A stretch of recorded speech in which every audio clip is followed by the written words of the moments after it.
My bestie and I were so broke we couldn't afford tuition, so we decided to catfish guys online for money. My job was to provide the photos. Hers was to provide the emotional connection. The problem was, we accidentally hooked two guys who were pretending to be someone they weren't. One claimed to be an A-list celebrity, the other a New York trust fund baby. They were full of it, but at least they were generous. Just as we'd scammed enough for tuition and were about to pull the plug, things went sideways.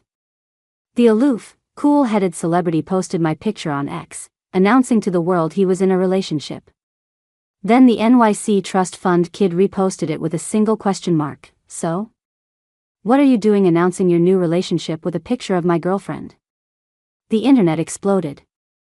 I burst into tears and asked my bestie, my voice trembling, what do we do? They're for real. My best friend, Stella Kane, and I were orphans raised by a mob boss. He'd originally planned to groom us into his top lieutenants. He tried to train us as con artists, but we'd start stuttering the second we opened our mouths. He tried to train us to fight, but we'd drop to our knees and beg for mercy at the first sign of trouble. When we got a little older, he sent us to work as hostesses in a club. But not only did we fail to bring in any customers, we ate more than we earned. The club sent us right back. The mob boss, at his wit's end, threw us into school.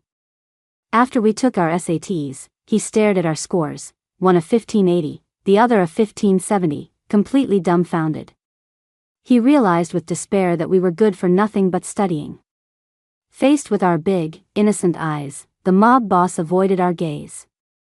Don't even think about it. I'm already being generous letting you go to high school. You can forget about college tuition. With that, he tossed us and our luggage out onto the street, leaving us with one final remark. Getting scores like that is a miracle in itself, so I'll call it even on all the years I've spent raising you. You're on your own from now on. And just like that, my bestie and I began our new life on the streets. We didn't have a penny to our names and had nowhere to go. We hadn't eaten in 3 days and were so hungry our eyes were glazing over. Walking past a restaurant, the aroma of food was so intoxicating I couldn't move another step. On the verge of tears, I grabbed my bestie's arm. I can't do this anymore. Let's just go back and beg the boss for help. If we keep this up, we're going to starve to death. Stella looked at me like I was a lost cause. We played dumb to finally get out of there, and now you want to go back? Once school starts, we'll have a place to live. And once we graduate from college, we can start a new life. But as she spoke, her stomach rumbled. She looked embarrassed but remained stubborn. No matter what, I am not going back. Stella's words were final, so all I could do was stare at the dumplings at a nearby street vendor and swallow hard. Suddenly, watching me, a thoughtful look crossed her face. You know, Michelle Miller, I'm just now realizing, you're actually kinda pretty. I puffed up my chest, pleased with the compliment. You know it. Remember all the guys who confessed their feelings for me back in high school? If it weren't for them constantly distracting me from my studies, I bet my SAT score wouldn't have been 5 points lower than yours. Stella just scoffed. Yeah, right. And if my aunt had wheels, she'd be a bicycle. She changed the subject. Wait, this isn't the time for that. Quick, make that pathetic, pitiful face you were just making. I had no idea what she was up to. What are you doing? Don't ask. Just do it. Even though I didn't know what Stella was planning, I did as she asked. Ever since we were kids, she'd always been right about everything. She took out her phone and aimed it at me. Click. Then, her fingers started flying across the screen. I leaned in to see what she was doing, but she just confidently showed me her phone's banking app. See? We've got money for dinner tonight. I leaned closer and let out a shriek. A full 500. For a moment, I didn't even think to ask where the money came from. I just grabbed her and dragged her to the nearest restaurant. After we'd eaten our fill, I finally remembered to ask Stella where the money came from. But her eyes darted away, and she refused to answer. Nobody knew Stella better than I did. This was her classic I did something shady face. Connecting the dots with her asking for my picture, I made a wild guess. Oh my God, Stella. You didn't use my photo to take out a loan, did you? Are you even human? Stella shook her head frantically. No, I'd never do something like that. I gave her a skeptical look. Then what did you use my picture for? You didn't sell me, did you? Stella nodded. My eyes went wide. Then she immediately shook her head again. Yes and no. I wrapped my hand around her neck threateningly. Spill it. What did you do? She had no choice but to pull out her phone and show me how she got the money. Turns out, she'd added a guy she met while gaming a while back. The two of them, both flirts, chatted often. Just a moment ago, the guy happened to message her. She sent him my picture with a caption. OMG, my friend said I look like I haven't eaten in days, but the dumplings next door smell so good. Reading Stella's text, I felt so nauseous I almost threw up my dinner. But Stella was completely unfazed. Michelle, what's with that look? I'm telling you, guys totally fall for this stuff. Scroll down if you don't believe me. I looked down. The guy hadn't said another word. He just sent a transfer for $500. I stared at Stella, my face a mask of shock. She looked guilty under my gaze and started to stammer, "Whoa, don't look at me like that. I sacrificed my dignity to get you a meal. What's with that expression? Hey, don't be like that. Fine, I'll return the rest of the money and delete him." Hearing this, I couldn't believe my ears. Stella, what the hell are you talking about? Why would you delete our cash cow? Stella looked at me, completely baffled. Wait, what are you saying? 5 minutes later, Stella was stroking her chin and looking at me. So, what you're saying is, you want me to use your pictures to catfish him online and scam him for our tuition money? I nodded, satisfied. Exactly. But a guilty look crossed her face. If it were anyone else, fine, but this guy. Confused, I asked her what was wrong. Stella tapped her head. This guy, I think there's something a little off with him. He keeps saying he's an A-list celebrity. Hearing this, I couldn't help but grin. Where on earth did Stella find these weirdos, and how did she manage to talk to them for so long? Stella shot me a resentful look. I quickly wiped the smile off my face. Damn it. This was not the time to be laughing. I slapped my thigh and declared righteously, "That's perfect. He thinks he's a huge star. That means he must think he's loaded, which will make it even easier for us to get the money." Stella looked at me in disbelief. Seriously, Michelle? You'd really scam a delusional guy? Michelle, if it's that bad, let's just work part-time jobs for the next 2 months. I couldn't help but shoot back, haven't we been trying hard enough to find work these past 3 days? The second they hear we're just summer hires who are leaving for college in September, they practically kick us out the door. Where are we supposed to find part-time jobs? Stella wanted to argue but knew I was right. I tried to comfort her. Don't think of it so seriously. Just pretend we're borrowing it from him. Once we get to college, we can get part-time jobs and pay him back. That's not really scamming. Hearing this, Stella hesitated. Then we have a deal. Once we're in college and have an income, we pay him back. I nodded. Absolutely. It's a promise. Even though Stella agreed to scam money from the fake celebrity, she still felt it was unethical to target just one person. So, she posted my picture on her social media with a caption. "Food, please." Not even 5 minutes passed. I stared at the over 99 likes and comments, and the flood of DMs I couldn't even begin to read, completely stunned. "Did you just post this?" Stella nodded. "Told you. You're actually kinda pretty. Once we get to a motel, we'll go through the DMs and comments and vet the guys properly." Stella, if we just want money, can't we just find one rich guy? Why do we have to vet them? Stella cut me off immediately. Of course we have to vet them. Think about it. What if he's just pretending to be rich but is actually broke? A guy like that would want us to pay him back for a cup of coffee, let alone cover our tuition. And second, we have to make sure our targets are single and unmarried. We can't touch a couple's joint assets. I nodded, only half understanding. I get it. We're ethical scammers. Stella approved of my summary. After a rigorous screening process, we finally picked a serious suitor from the sea of creepy DMs. His username, NYC Prince, was a little pretentious. But we chose him anyway. For one reason and one reason only. While everyone else was sending sleazy messages, his was short and to the point. 1,000 for your number. After analyzing his account, Stella came to the following conclusions. First, his location tags were often in other countries or different cities, which meant he either had a respectable job that required frequent travel or came from a rich family that allowed him to travel everywhere. Second, there was no trace of a woman on his account. He never posted anything on Valentine's Day or any other romantic holiday, which meant there was an 80% chance he was single. Stella nodded at me. This one looks promising. We can delete the post and focus on reeling him in. No, wait. I mean, we can focus on our online romance. But as we huddled together on the small motel bed, we just stared at each other.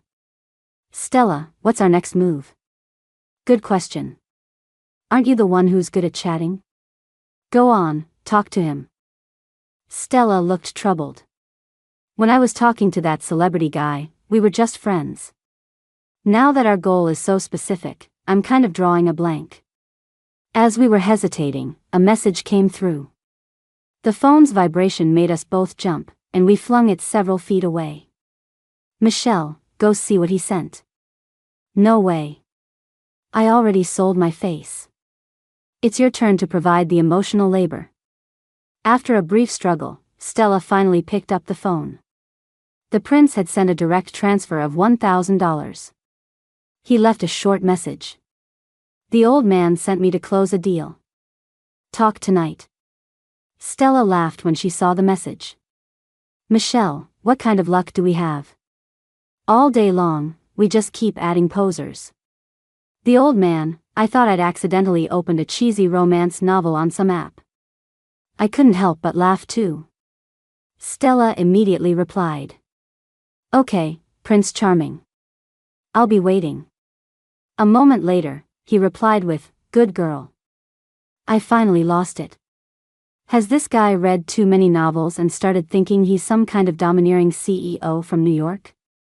Stella nodded in agreement. The vibe is so on point, it's almost scary. But the prince's next message shut us both up. He sent us another $2,000. The memo read, for coffee. Stella and I looked at each other. The playful mockery was gone, replaced by a newfound respect for the prince. From this moment on, I pledged my allegiance to him as the new Prince of New York. While the prince was busy, Stella decided to use the opportunity to build a connection with the A-lister. But after just a few messages, the celebrity said something suddenly came up and he wouldn't be free until the evening. Stella couldn't help but ask what was so important. He said he had to rush to a public appearance, his schedule was packed, but he promised to message her as soon as he was free. Stella couldn't help but complain. How deep in denial do you have to be to play the part this convincingly? But her fingers never stopped typing. Humph, you're so mean. You never used to ditch me mid-conversation to go work. Do you not like me anymore? You can't.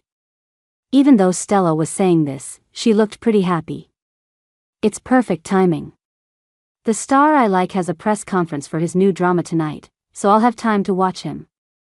I looked at the messages Stella was sending, a little confused. Stella, do we really have to talk in that tone? She rolled her eyes at me. Don't you know? These broody, emo types eat this stuff up. Don't believe me? Look at our past chat history. I was skeptical. I scrolled all the way back to the beginning of her chat history with the A-lister. I was speechless. Wow, you're so good at the game, and your avatar is so hot. Stella, is having a hot avatar really something worth complimenting? Stella zoomed in on his profile picture. Look, it's the male lead from that show I'm obsessed with right now. So handsome. For a guy to appreciate another man's good looks, isn't that a virtue? Stella's logic made my brow furrow. I looked at the A-lister's reply and almost rolled my eyes out of my head. Leo, it's whatever. Someone just snapped it for me. I pointed at the message and asked Stella, you actually believe that? Stella immediately shot back. Of course not. Do you think I'm an idiot? Why else would I tell you something's a little off with him? I gave up. Then how did you manage to chat with him for so long? Stella said it like it was the most obvious thing in the world. Because he's a god-tier gamer, obviously. All I have to do is toss him a few empty compliments, and he'll carry me to victory. Isn't that a great deal? I thought about it. She had a point. After all, a few simple words from us, and he sent us 500 for dinner. I kept reading. Stella's messages got even more ridiculous. You're so special, not like the other guys I know. You have this lonely, distant vibe about you. I've heard a lot of people say they're lonely, but I feel like your loneliness is the real deal. I couldn't take it anymore. Stella, are you just assuming this guy never goes online? You're sending him these cheesy pickup lines word for word. Stella shrugged helplessly. He probably really doesn't go online. You should see how he replied. I kept reading and discovered that this A-lister's replies were a mix of naivety and foolishness. You really think so? In all this time, you're the only one who truly understands me. No one has ever said anything like that to me before. Everyone thinks that because I'm a star, I'm surrounded by people, but the truth is, I'm really lonely. I looked at Stella. Honestly, I think you're partly responsible for him getting this deep into his character. Stella looked at me, her expression one of pure righteousness. I just couldn't bear to be the one to crush his dreams and shatter his fantasy. Ugh, let's stop talking about him. The show I'm following is about to have its press conference. I'm telling you, even though I'm not a superfan, the show is amazing, and the lead actor is drop-dead gorgeous. He's definitely an A-lister for a reason. So, I put my phone aside, and Stella and I huddled around the small TV in the motel room to watch the press conference. We waited for a long time but didn't see the lead actor. Instead, we saw a man in a black suit with a serious expression. He was, however, very handsome. I pointed at the screen and asked Stella, "Who's that?" Stella took a look, also confused. "That person, I don't think he's a character in the show."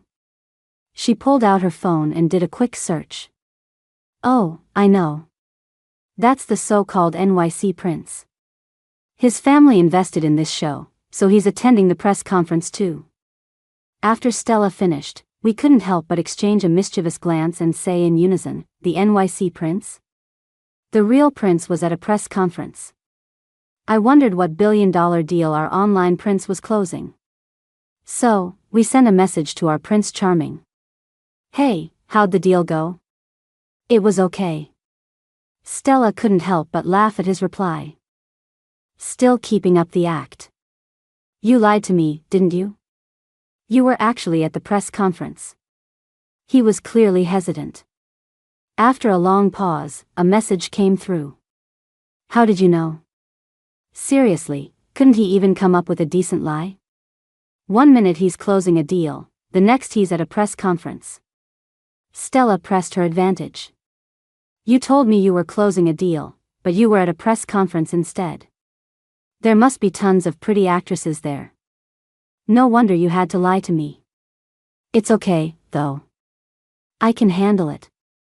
I gave Stella a big thumbs up. She was a master. The guy on the other end seemed to be struggling to keep up. He sent a few messages. "I couldn't disclose too much, so I just told you I was closing a deal. Don't overthink it.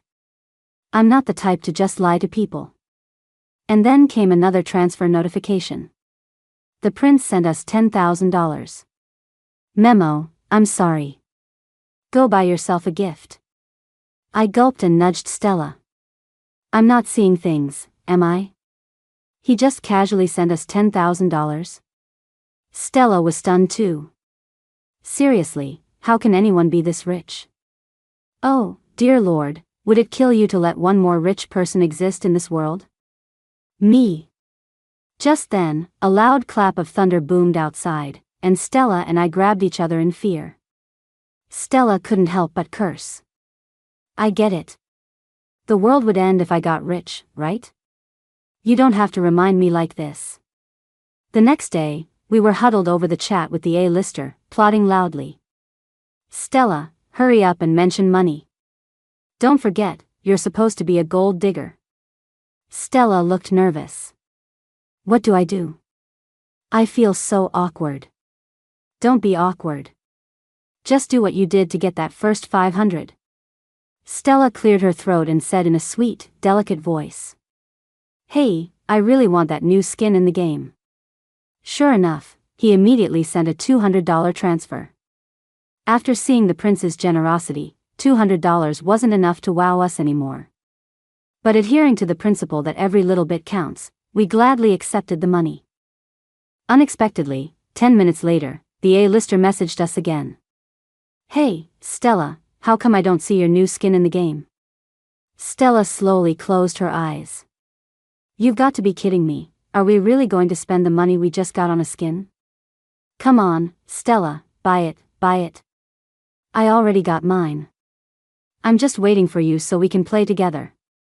So, we painfully spent the $200 we just received on a game skin. We could only console ourselves, you have to spend money to make money. There would definitely be another chance to get more. And sure enough, that evening, the prince messaged us. Though he only sent one word. Here. We could faintly smell the scent of money. We immediately responded like eager puppies. Here, here. The prince was usually cold and barely replied to our messages. This was the first time he'd actively reached out to us. We had to seize this money-making opportunity. You remind me of a friend of mine. Stella and I exchanged a knowing glance. The substitute lover trope. We got it. Behind every emotionally unavailable CEO, there's a lost love who went abroad. Of course, this could also just be the prince's way of starting a conversation. As online friends who were supposed to provide plenty of emotional support, we immediately laid on the flattery. Wow, you must be such a loyal person to remember a friend for so long. The CEO slowly typed out a few words. Not really. I hate her. Seeing this, Stella and I both froze. That's not how the script goes. Before we could figure out how to respond, another message from the prince arrived. I used to wish she would just disappear forever. I didn't think she actually would, so I was a little surprised when I saw your picture. A chill ran down our spines. We were just two timid girls trying to scam some money for school. Did we stumble upon a psychopath? Was he going to make me disappear too? But I've come to terms with it now. Maybe this is her way of punishing me. Can you sing me a song? She loved listening to Twinkle, Twinkle, Little Star. Hearing the song title, I couldn't help but twitch. Mr. Prince, your friend sounds a little young. Just as I was about to open my mouth to sing, Stella stopped me. Michelle, shut up. Don't you know how terrible you are at singing? Oh, right. I awkwardly closed my mouth. For some reason, ever since I was a kid, I've always been horribly tone deaf. No matter how hard I tried, I could never fix it. Stella said it was probably genetic. My parents were probably terrible singers too. Every time I thought about it, I was speechless. They had me and then abandoned me, and on top of that, they passed down this flaw. Not like Stella, who was smart and could sing beautifully. I looked at Stella. She was now singing Twinkle, Twinkle, Little Star to the prince with great emotion. When the song ended, we waited expectantly for his reply. We were hoping he'd be so happy he'd tip us $10,000 or $20,000. Instead, he said, "That's not the feeling I was looking for." Although we didn't get the response we wanted, we understood that the customer is always right. So, Stella sang it again and again in different styles. But to our surprise, the prince was still not satisfied. Stella was at her breaking point. She looked at me. "You sing one for him. Let him know what real tone deafness sounds like." I hesitated. My singing was genuinely awful. I was afraid the prince would hear it and just delete us. But at Stella's insistence, I cautiously began to sing. Just like always, I was so off-key I was in another galaxy. But this time, to our amazement, the prince excitedly sent, "Beautiful." He even followed it with 3 exclamation points. Stella and I stared at the phone, wondering if our ears were broken. We played my voice memo again, and the more we listened, the more we doubted our sanity. The prince sent another message. "That's the feeling. You really brought me back to that time." And then, another transfer for $5,000. Stella silently accepted the money. I'm counting this as my emotional damage pay. I fell silent too. This prince guy, he had so much money, why didn't he get his ears checked? And so it went. Stella spent her days playing games with the A-lister, and I spent my nights singing the prince to sleep. After a whole summer of hard work, we had the prince and the A-lister completely wrapped around our fingers. A single word from us, and they'd send a $5,200 transfer. We had finally scraped together enough for tuition, but it was only when school was about to start that we discovered the devastating truth. Colleges offer student loans. For crying out loud, Michelle, is your brain only capable of cooking up shady schemes to make money? How did you not know about student loans? Faced with Stella's accusation, I shot back indignantly, "Stella, have you no conscience? Was my scamming idea just for myself? Besides, you didn't know about student loans either." At this point, all we could do was fill out the student loan applications at the financial aid office, drowning in regret. A girl walking by saw us and, noticing the applications, let out a cold laugh. A couple of broke losers. Stella had a short fuse and immediately stood up. "What's wrong with being broke, you idiot?" The girl had clearly never been confronted so directly. She stared at Stella in disbelief. "Are you cussing me out?" Stella looked at her like she was a fool. Damn, she really is an idiot. Doesn't even know when she's being insulted. Let's go. It's bad luck to be at the same university as someone with such a low IQ and EQ. Before I could react, Stella grabbed my hand and pulled me away. But to our surprise, when we returned to the dorm after submitting our applications, we saw the same girl. She was our new roommate, Mandy. The girl must have recognized us too, because her face was full of disgust. How does the school even assign rooms? I can't believe they put me in with people like this. Stella didn't say a word. She just sneered. In front of the girl, she split a watermelon in half with her bare hands. Stella didn't just have a bad temper, she was also incredibly strong. Mandy stared at the 2 halves of the watermelon, her face turning pale with fear. Stella looked at her and said, "What, you have a problem with being our roommate?" Though scared, Mandy was still defiant. "Are you threatening me? Do you have any idea who my brother is? I won't let you get away with this." With that, she rushed out of the dorm. Stella and I started to unpack. Suddenly, my phone buzzed repeatedly. The A-lister. "Hey, babe, what are you up to?" Transfer of $5,200. The prince. Transfer of $5,200. What are you doing? Stella and I looked at our phones and broke into a cold sweat. A few days ago, we would have accepted the money without a second thought. But things were different now. We had money for school. We didn't want to keep up this scam anymore. So, we quickly and decisively rejected the transfers. But they were not happy about it. The A-lister. "Don't you love me anymore, babe? Why won't you take my money?" The prince. Was it not enough this time? Transfer of 52,000. I stared at the 5-figure transfer, and honestly, I was finding it hard to resist. Just as my trembling finger was about to accept the transfer, Stella stopped me. Michelle. What are you doing? Are you really going to take this man's money and get used to being handed everything? Don't you want to be a woman who relies on herself? I looked at Stella, torn. But, Stella, don't you want to just coast for a while? Stella's reply was blunt and simple, yes. But we can't take their money anymore.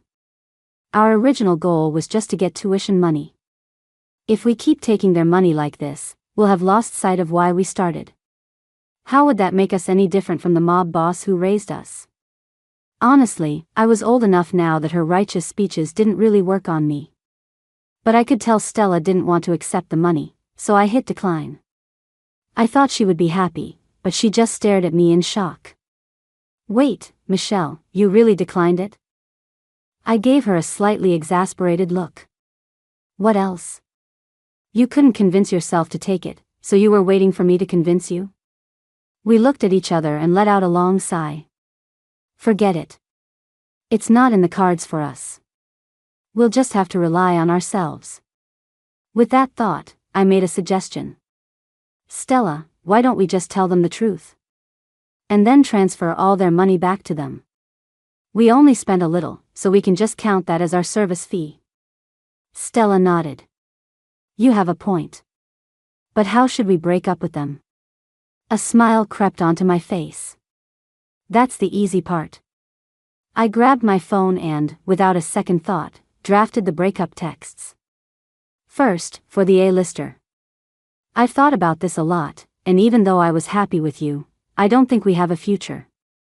You're an A-list star, and I'm just an ordinary person. You can't go public with our relationship, and I don't want a love that has to stay hidden. Let's just break up. Transfer of 20,000. Next, for the prince. Thank you for everything. As a man of your status, you showed me so much favor, but you're a New York scion, and I'm just an ordinary person. The gap between us has always made me feel insecure. Let's break up. Transfer of 58,000. Then, a quick block and delete, and problem solved. Stella watched my smooth operation and gave me an admiring thumbs up. Michelle, you're good. Fighting fire with fire. I lifted my chin proudly. Of course. I had plenty of practice turning guys down in high school. With that weight off our chests, Stella and I decided to celebrate with a big meal at the food street near campus. But, of course, that's where we ran into our delightful roommate, Mandy, again. We found a random stall, sat down, and after ordering, we noticed a familiar person standing next to the cook. Michelle, isn't that our charming roommate? I followed Stella's finger and, sure enough, it was Mandy. She was standing in front of the owner, a pleading look on her face. We weren't far, so we could even hear what she was saying. Chris, please listen to me. Stop working at this stall, okay? I have money. You can have all my money. I just don't want to see you working so hard. Stella and I stared, our eyes wide. This Mandy. On one hand, she called us broke losers, and on the other, she was desperately trying to give her money to a broke guy. So it was okay to be broke, as long as you were a guy? What kind of sexist logic was that? The stall owner didn't even respond to Mandy. His expression was cold, as if she were invisible. We got it. Mandy was throwing herself at him and getting rejected. The owner would rather work for himself than be her kept man. We were about to pretend we hadn't seen anything. But just as we went to get our food, Mandy, frustrated at being ignored, angrily kicked a nearby table. The sudden noise startled us, and the plates in our hands went flying, spilling food all over Mandy. Mandy screamed. When she saw it was us, her teeth clenched. It's you two again. With that, she raised her hand to slap us. But the stall owner grabbed Mandy's wrist.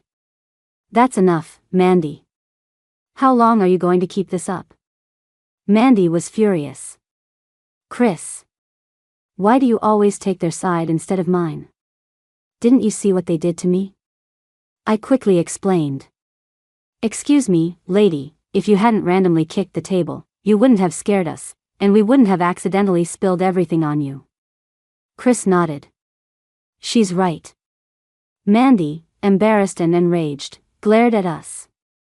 I haven't even settled the score with you from this afternoon, and now you're back to ruin my day. Do you know who my brother is? He's Leo Vance, the biggest star in Hollywood. And my childhood best friend is the NYC prince. With one word, I could make it impossible for you to survive here. Why was it always a listers and NYC princes? Were we permanently tied to these two titles? How many of them were there, anyway? But at that moment, we were more interested in another question. Mandy, if you're surrounded by so many great guys, why are you still throwing yourself at him? Mandy was fuming. None of your business. You want me to have my brother sick his fans on you? But just as the words left her mouth, a commotion erupted nearby. People were whispering excitedly. Look at X. Leo Vance just went public with his relationship. I see it, I see it. Oh my God, I never thought someone so cool and distant would just post a picture of his girlfriend like that. And his girlfriend is gorgeous. She could be a model. Hearing this, Mandy's eyes widened in shock. That idiot Leo. Does he really think he's some kind of romantic hero? But when she pulled out her phone, she froze completely. She stared blankly at me. When did you get your hooks into my brother? I had no idea what Mandy was talking about. But when Stella and I opened X, we froze too. The A-list star Leo Vance had posted my picture on his feed, announcing he was in a relationship. Mandy's hands were trembling with rage. You think you can just climb the social ladder by latching onto my brother? Ha! With just one word from my childhood friend, the NYC prince, I can make sure you never make it in this city. But as soon as she finished, another wave of gasps went through the crowd. Oh my God! The NYC prince, Julian Astor, has a girlfriend too. X is on fire tonight. The expression on Mandy's face turned awkward. But when she looked at her phone, the awkwardness turned into pure disbelief. I opened X to see what was going on. And there it was. The verified account of the NYC prince had reposted Leo Vance's post with a single question mark. So, what are you doing announcing your new relationship with a picture of my girlfriend? After reading that, I nearly fainted. Thinking back on everything they'd said, I suddenly realized they might not have been lying after all. I burst into tears and looked at Stella, trembling. What do we do? They're for real. Stella was just as terrified by this revelation. She looked at me, her face pale. Michelle, do you think it's too late to drop out? As it turned out, it was too late. We hadn't even made it back to our dorm. Just walking across campus, we were already the center of attention. Look, that's her. That's her, Leo Vance's girlfriend. How did she even get with Leo Vance? She looks so ordinary. Who cares how? To be noticed by both Leo Vance and the NYC prince, how can she be ordinary? Can she start a class on this? I'd be the first to sign up. Listening to the chatter, Stella and I just wanted the ground to swallow us whole. I gritted my teeth. Stella, can you please tell me why a random guy you added in a game turned out to be a Hollywood A-lister? Stella was equally speechless. You have the nerve to blame me? You post one picture to bait guys and end up hooking the NYC prince himself. I sighed. Stella, how can a person be this unlucky? Maybe we should buy a lottery ticket. We might actually win the jackpot. Suddenly, Stella stared ahead, her face filled with terror. Hold on, Michelle, forget the lottery for a second. Look at those two guys by the dorm. Don't they look a little familiar? I followed her gaze. Two men were standing in front of our dorm building. One was wearing a sharp black suit, his features refined, exuding a distant air. The other was in a white shirt and black pants, a slight smile on his face, so handsome he seemed out of place. I looked at them and asked Stella, "Who are they?" "They're so hot." Stella finally snapped and punched me on the arm. "Michelle, what is wrong with you? You can't tell? They're the two guys from X today. And now they're here waiting for you." My eyes widened in shock. "Oh, crap. Stella, what do we do?" But before we could come up with a plan, someone in the crowd shouted at them. "Your girlfriend is over here. Right here." They started walking toward us, step by step. I looked at Stella in despair. "Stella, I don't want to die." But I never expected Stella to abandon me at a time like this. She let go of my hand and said cautiously, "Michelle, you've been exposed. There's no need for both of us to go down. I'll be with you in spirit." As Stella slipped away, the two men were already standing in front of me. I looked up, trying to muster a friendly smile. "Hey there, Mr. A-lister, and Mr. Prince." Julian Astor raised an eyebrow at me. Leo Vance, however, just smiled. "Could we speak somewhere more private?" Though Leo asked politely, the next thing I knew, I was being escorted into a car.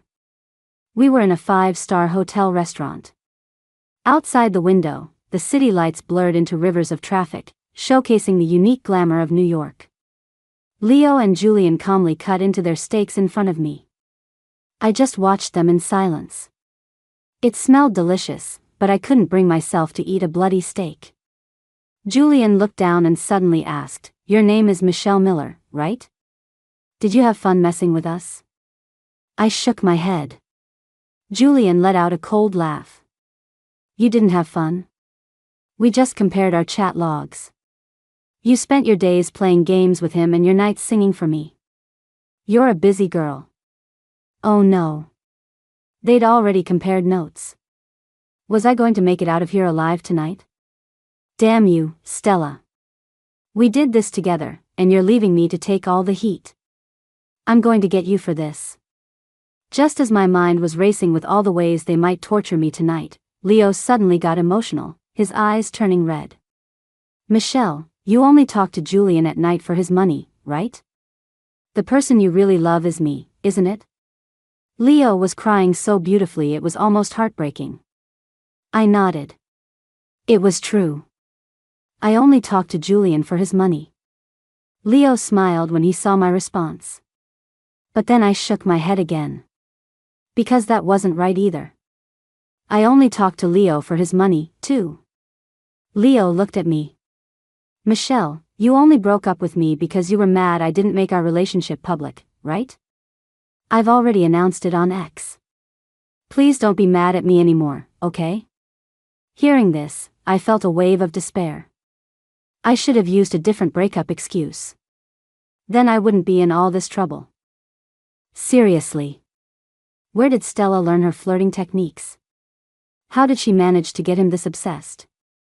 I looked at the two of them and then thought about how Stella had ruthlessly abandoned me. I decided to go all in. "Stella, you are so dead." I put on a sad expression and began. "Thank you both for liking me. But there's something I need to tell you. My pictures were used by my friend to catfish people online. So all the pictures you saw were posted by her. And all the conversations you had were with her, too." Leo was stunned.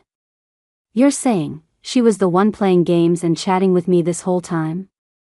I nodded. "Yes, that's right. So the person you love shouldn't be me. It should be her. Her name is Stella Kane, and she's a student at our university too." As soon as I said that, Leo shot up and ran out of the room. If I guessed correctly, he was going to find Stella. I looked at Julian, who hadn't moved an inch. "Mr. Astor, aren't you going?" He looked at me with a half smile.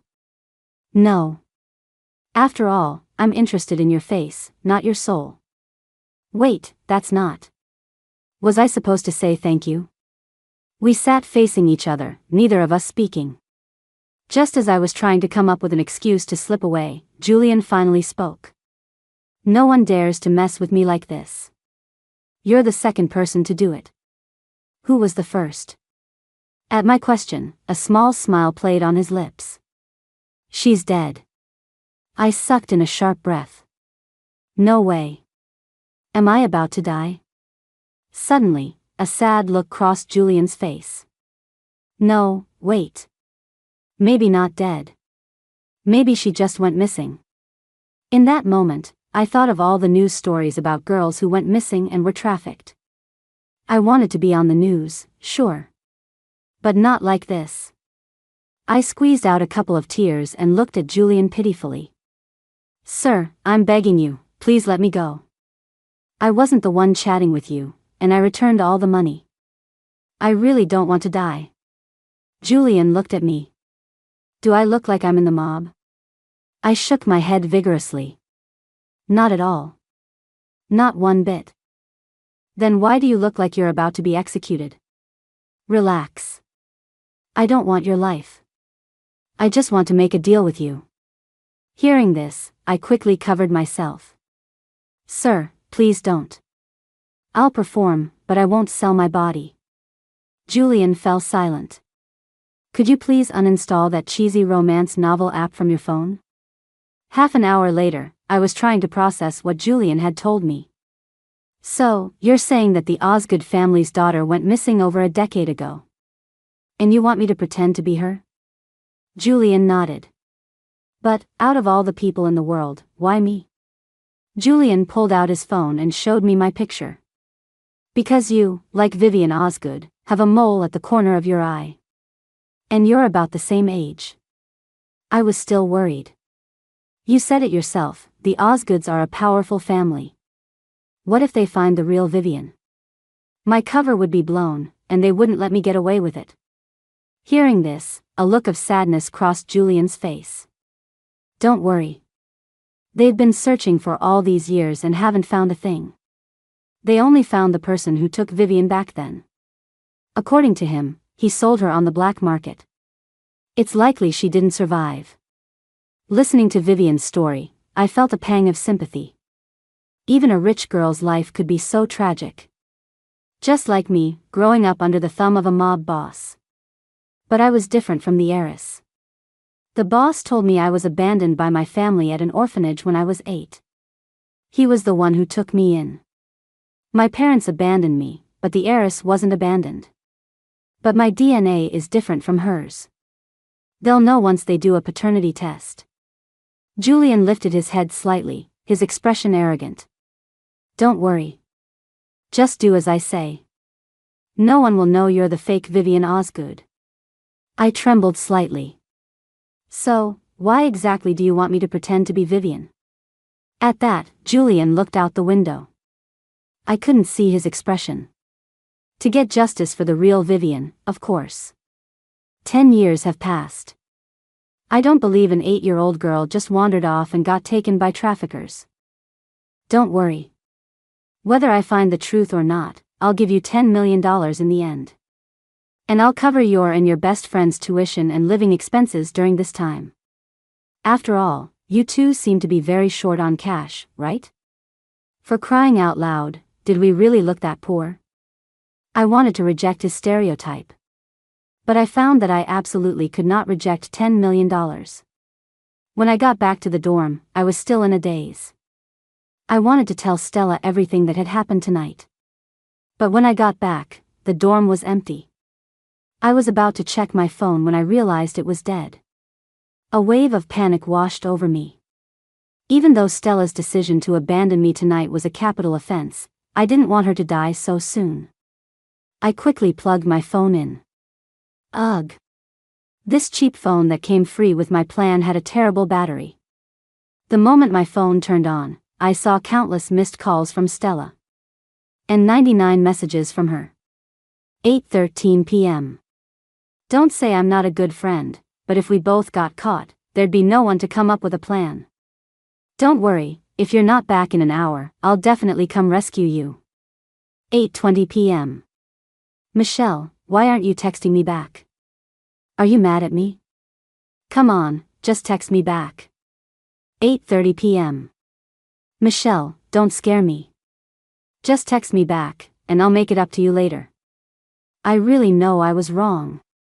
Where are you? I'll come find you. 8:40 p.m. Michelle, you're not really trying to scare me, are you? Wah, I'm so sorry. 9:10 p.m. OMG, Michelle, that Leo guy came to find me. I'm going to demand to know where he took you. 9:15 p.m.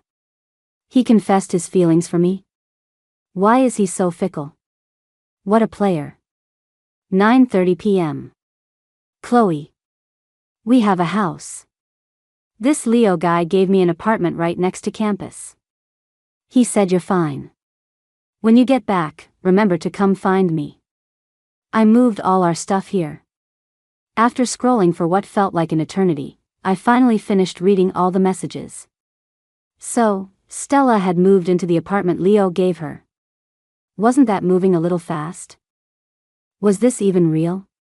As I was still trying to process everything, the phone rang again. I answered, and Stella's voice came through, sounding like she was about to cry. Michelle, you finally answered.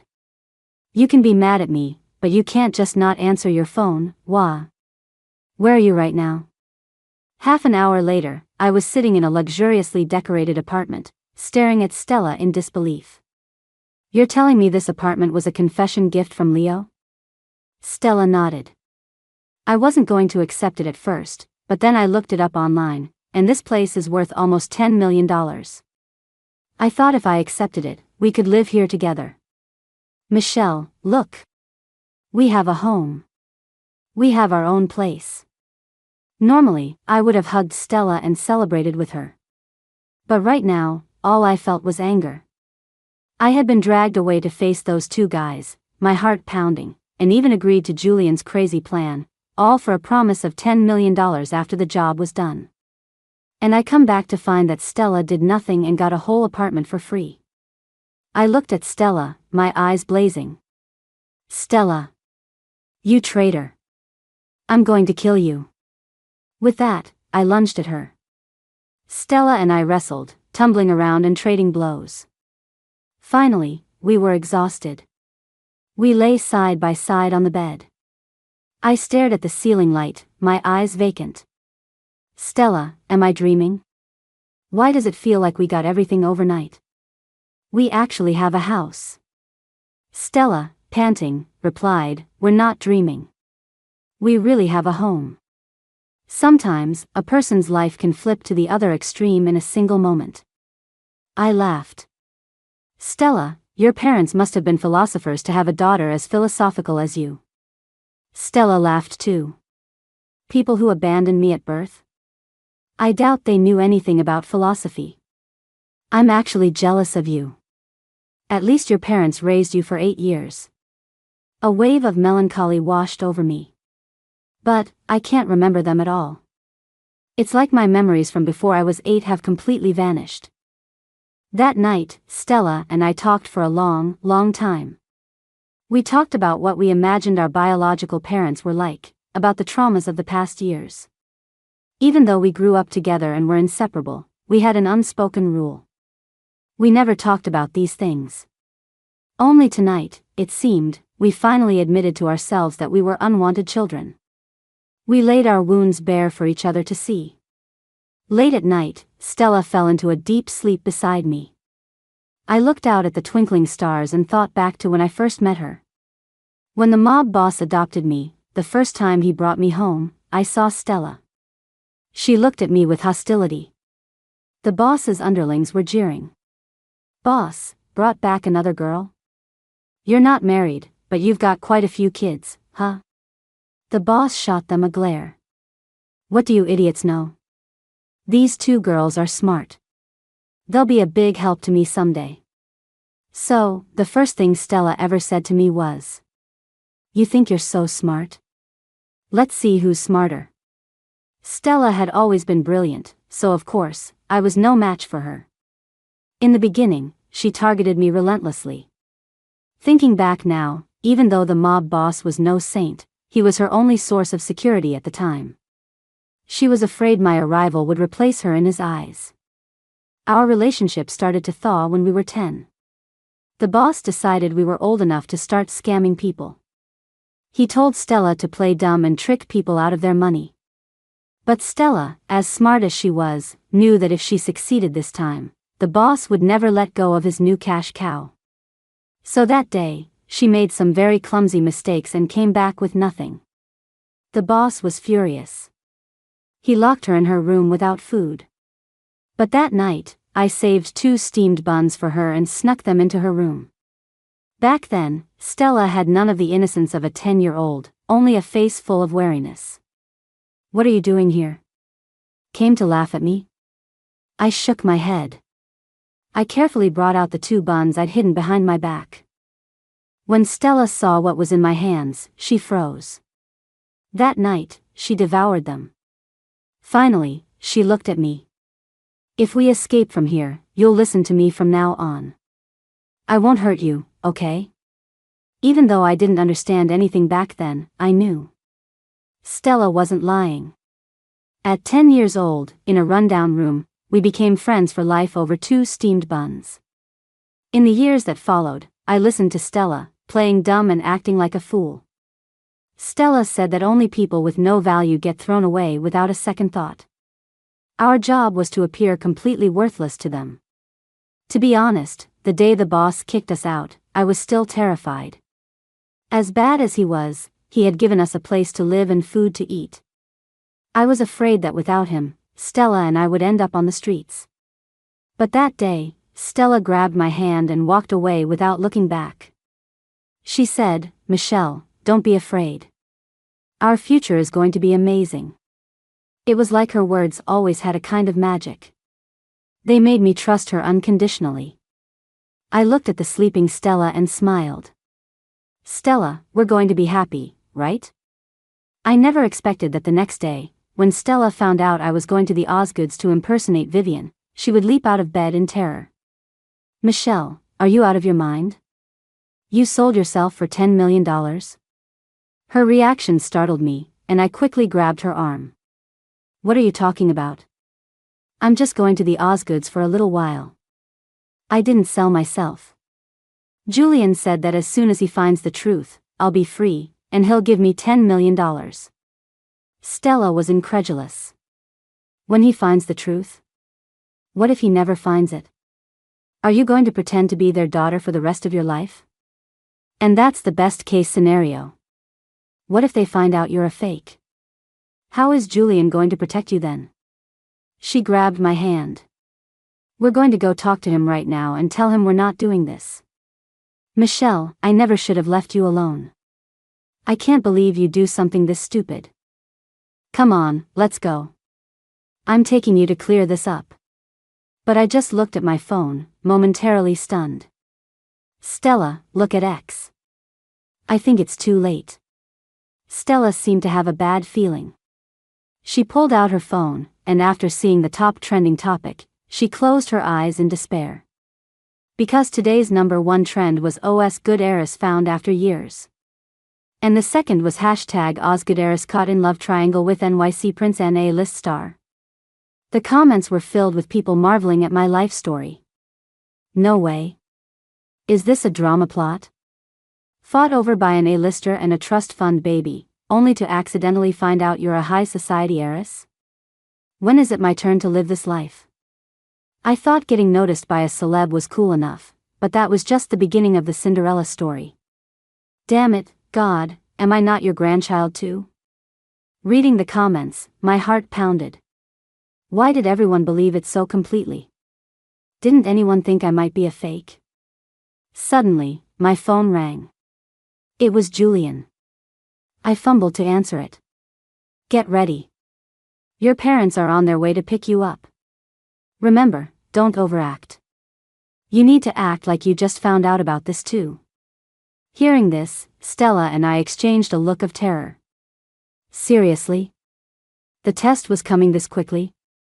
5 minutes later, Stella and I had a clear picture of the Osgood family situation.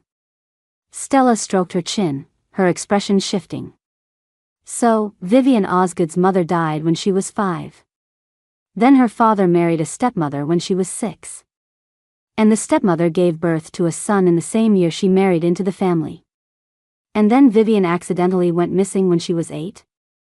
I watched Stella, who was deep in thought, and asked, "What are you thinking?" Stella sat down next to me. Think about it. If Vivian disappeared, who would be the direct beneficiary? Her stepmother? So she wouldn't have to raise another kid. Stella couldn't resist punching me. Michelle, what exactly is between your 2 ears? If Vivian was gone, the most direct beneficiary would be her little brother. He'd inherit the entire family fortune by himself. Hearing this, I was confused again. But, if what you're saying is true, her brother was only 2 years old when Vivian went missing. How could he have done it? Stella punched me again. Michelle, are you doing this on purpose, or are you really this dense? Her brother was little, but what about his mother? I chuckled. It was actually fun to see Stella get angry. She said to me, exasperated, "Anyway, when you get to the Osgoods, you have to be careful of that stepmother. I don't think she's as simple as she seems." I looked at Stella and nodded solemnly. "Don't worry. I'll be careful." But half an hour later, when the stepmother arrived to pick me up, swaying gracefully, I looked at the beautiful woman before me and completely forgot Stella's warning.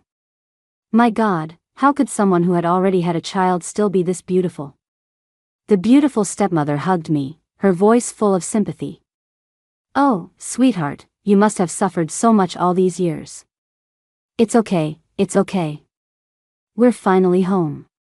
Why was this stepmother so kind and gentle? She was nothing like the harsh character I had imagined.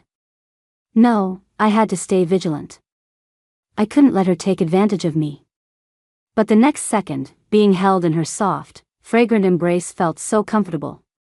And just like that, before I could say a word, the beautiful stepmother swept me away to her home. On the way, she chattered on. "All these years, your father has been so worried looking for you, his hair has turned white. Thank goodness, heaven has been kind to us. We've finally found you." I cautiously asked, "And Dad?" This father had gone to so much trouble to find his daughter, but he didn't even come to pick her up?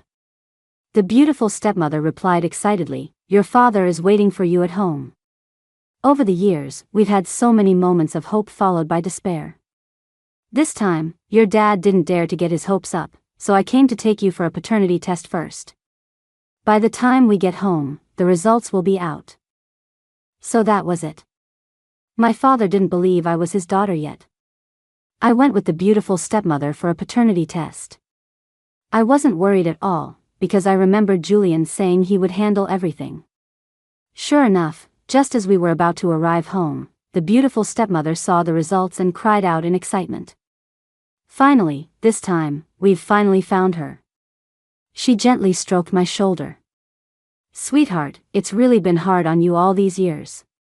I looked at her, but now I felt a little afraid. I had assumed Vivian wasn't a very important figure in the family, but I never expected them to have been searching for her for so many years. If they eventually found out I was a fake, how heartbroken would they be? At this thought, a wave of guilt washed over me, and my head sank lower and lower. But just then, the driver pulled up to the Osgood family's gate.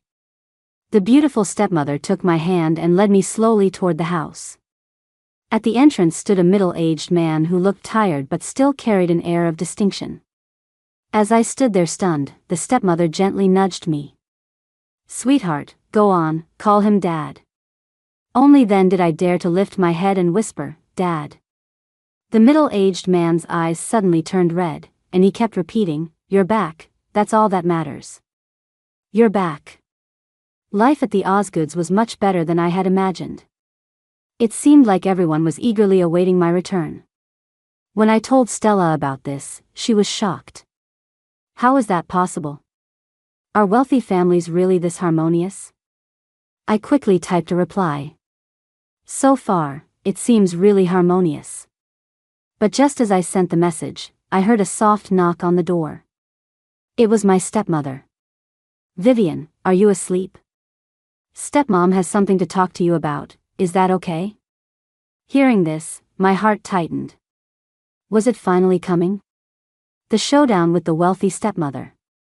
Everything today was just a facade, the inevitable was still to come. I took a deep breath and slowly opened the door. When my stepmother saw me, she had a mysterious look on her face.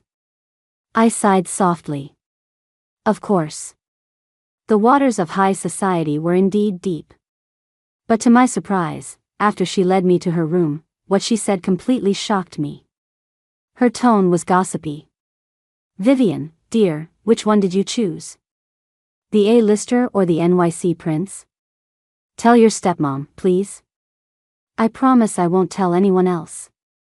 By the way, how did you two even meet? Vivian, how did you manage to date both of these handsome men?" My eyes widened. Wait. This wasn't right. Did my stepmother really call me into her room just to ask about this? How could I possibly answer my stepmother's questions? I could only wave my hands frantically. "Stepmom, it's all a misunderstanding. It's not what you think. I'm not involved with either of them." My stepmother gave me a playful look. "Oh, Vivian, I'm not an outsider. Just tell me. I'm really curious." Just as I was about to explain further, my phone rang. The caller ID read, "Prince Charming." My stepmother saw it and gave me a knowing look.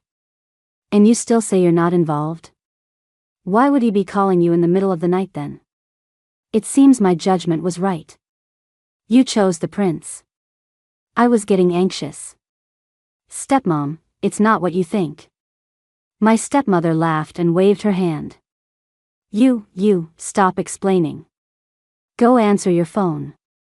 Seeing that the phone wouldn't stop ringing, I had to quickly walk out of the room to answer it. As I walked, I asked cautiously, "It's so late.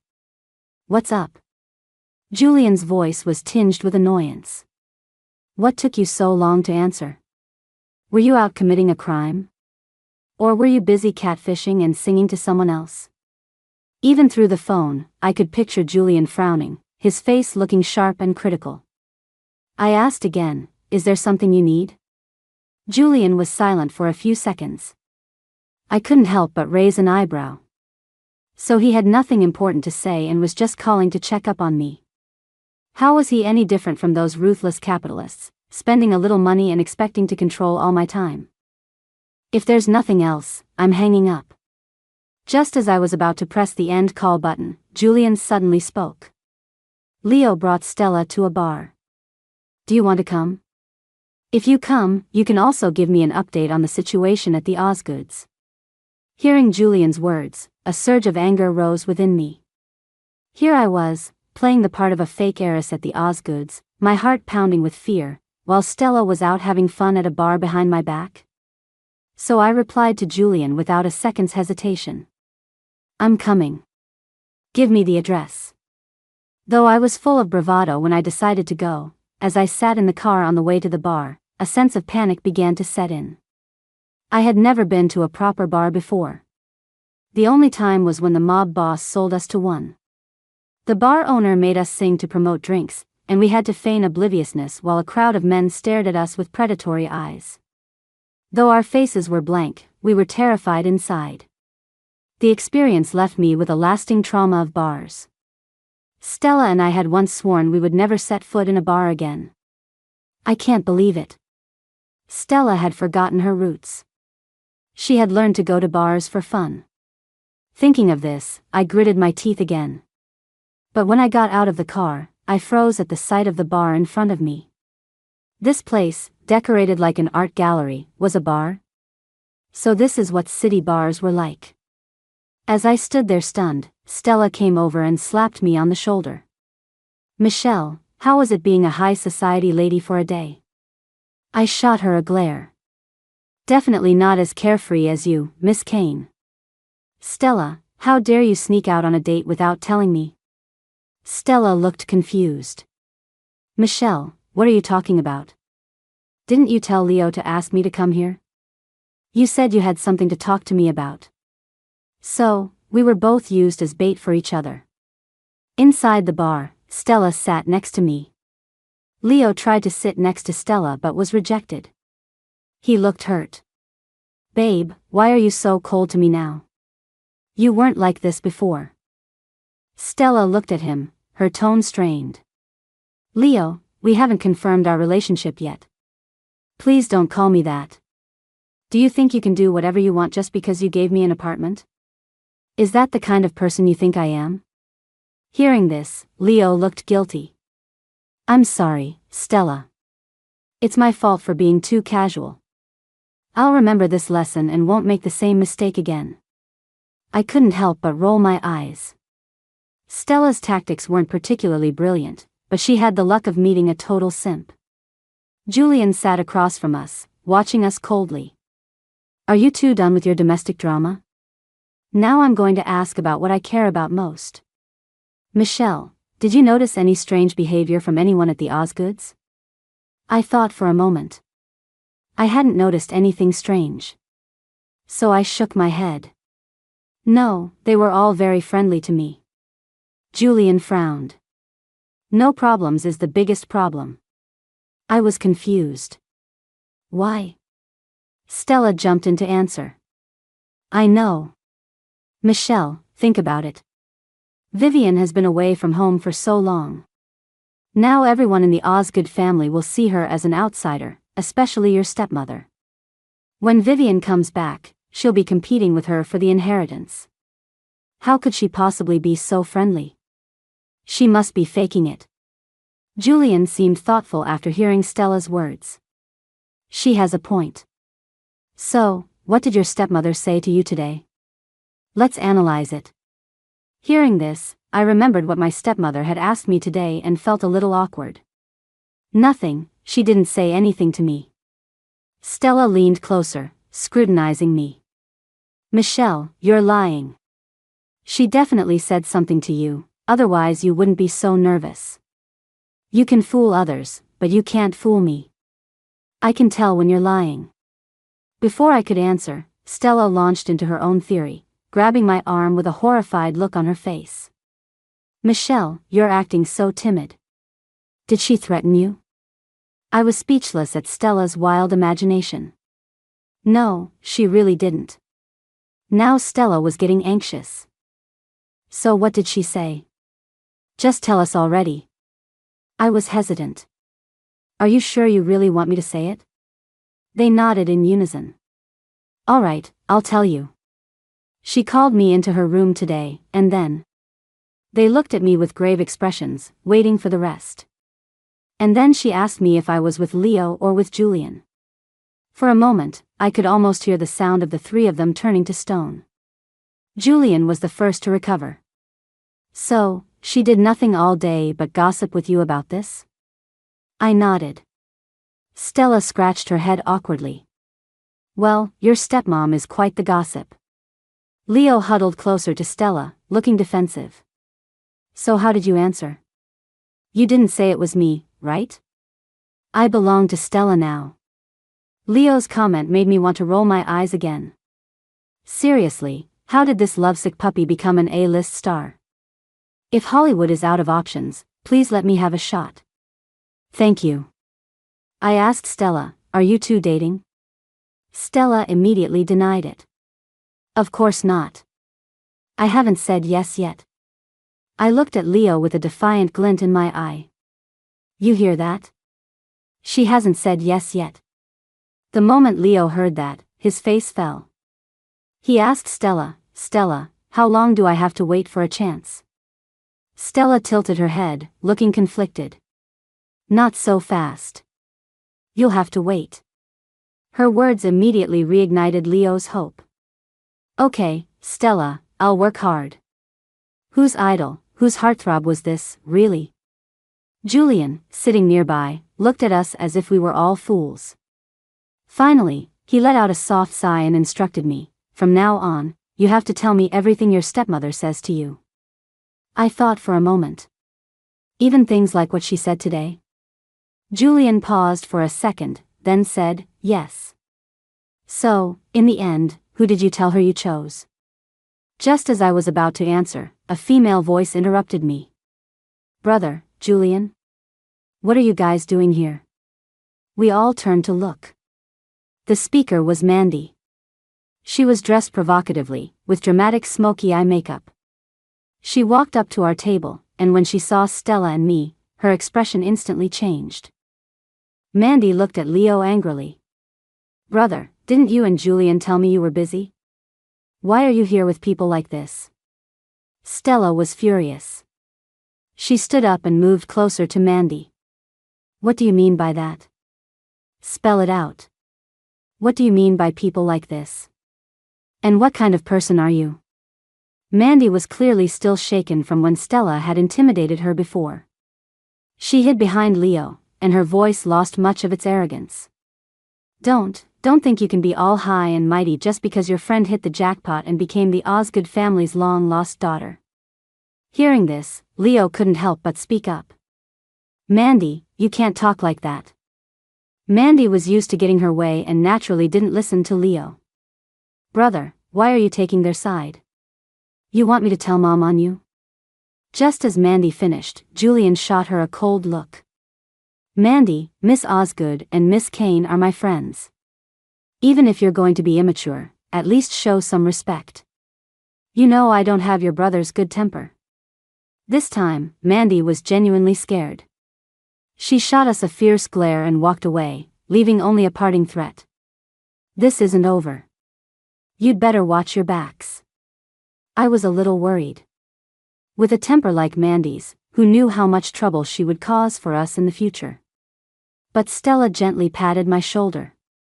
Don't worry. I've never been afraid of anyone.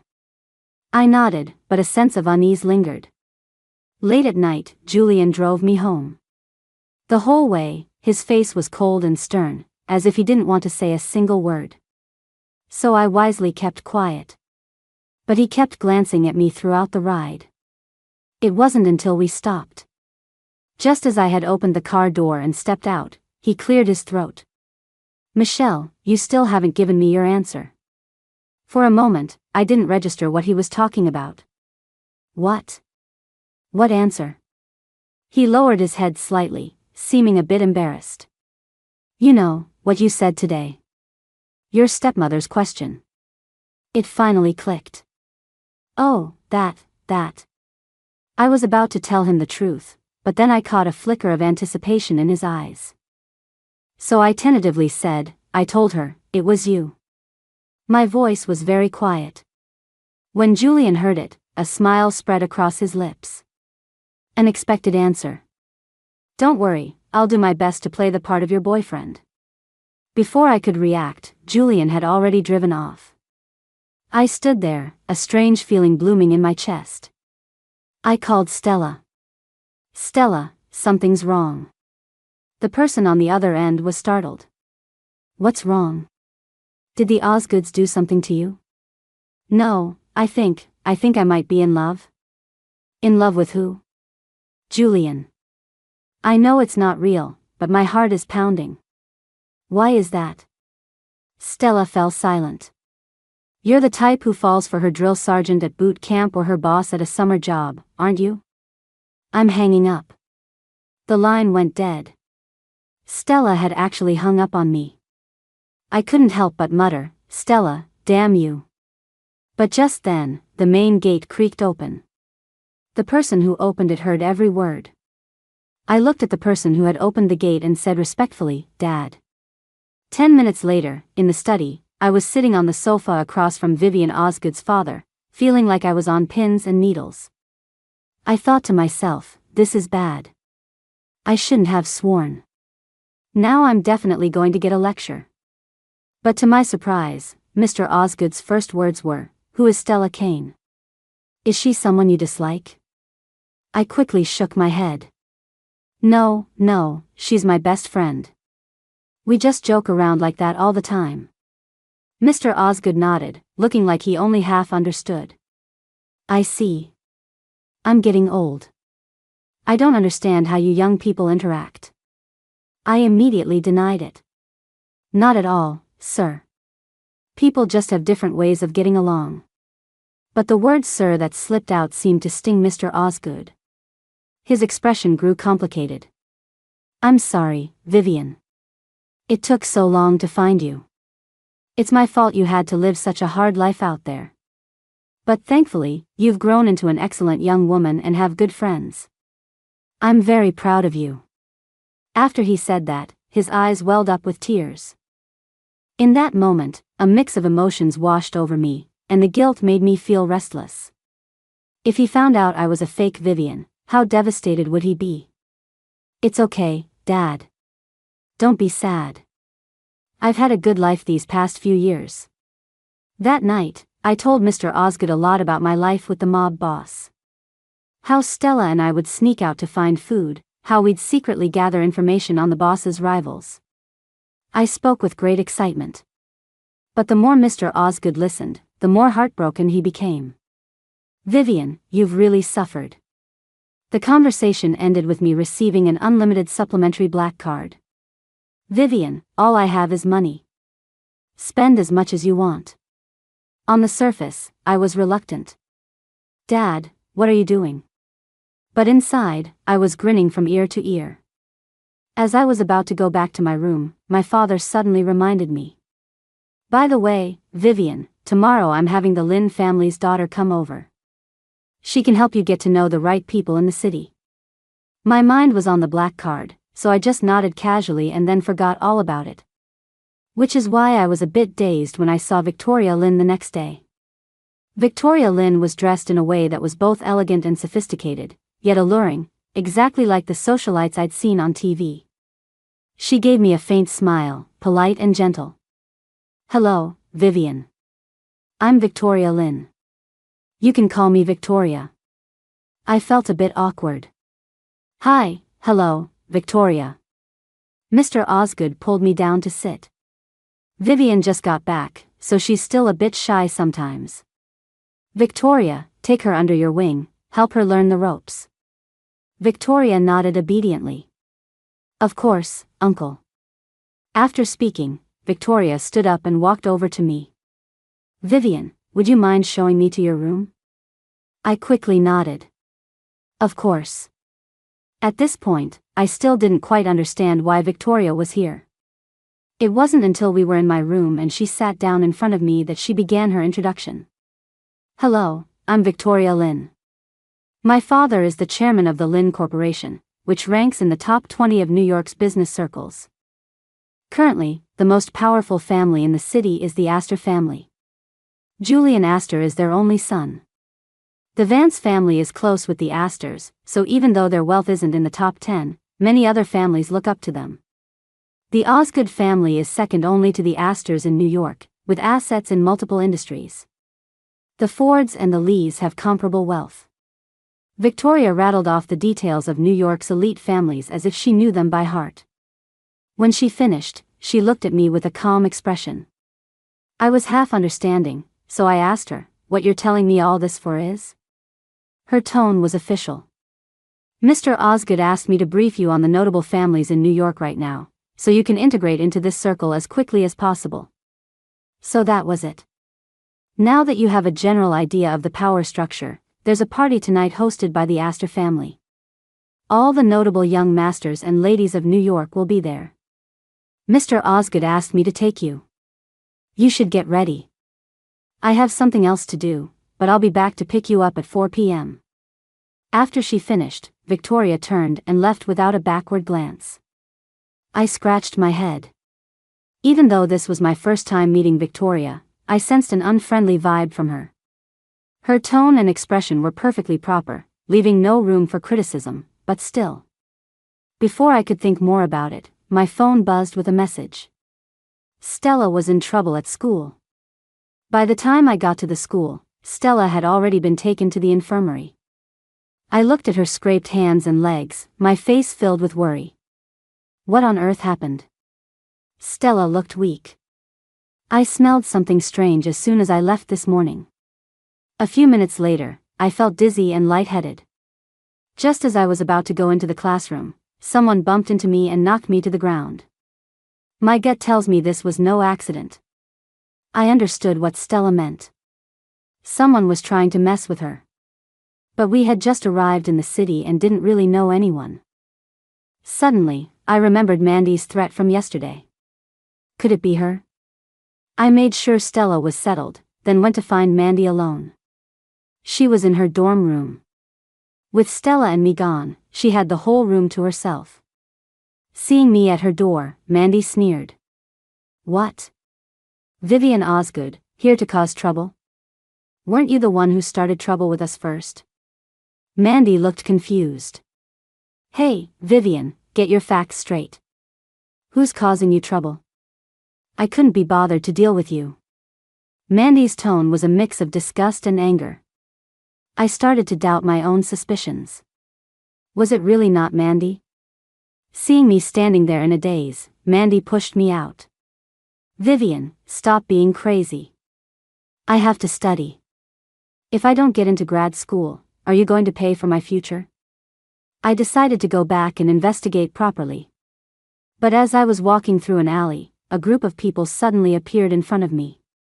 They looked like local thugs. The leader spoke in a harsh tone, "You're Vivian Osgood?"